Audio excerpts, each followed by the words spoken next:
เจ้าเบิ่งบ่เทียนบ่เห็นลูกบ่อ่านโออ่านโออ่าน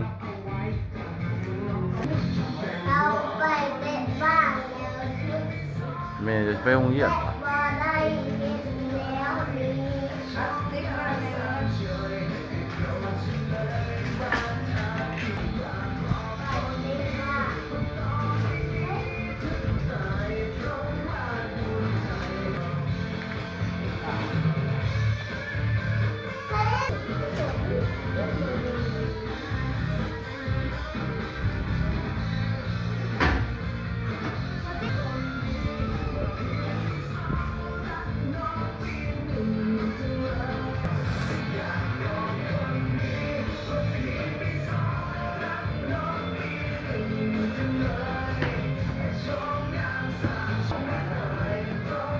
อยากไปมันมีแม่แบบนี้แม่เล่นมาแม่เล่นมา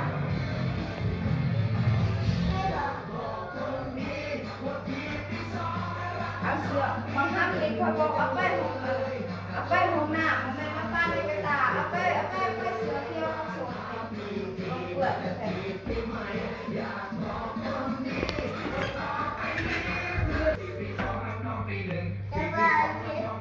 บอกว่าไป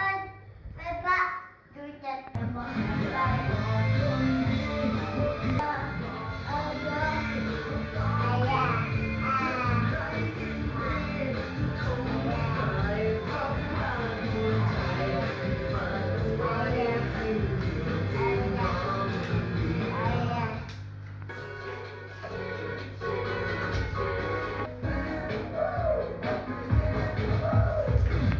เจ้าสิไปโรงเรียนนำแม่จะบ่ลูกบ่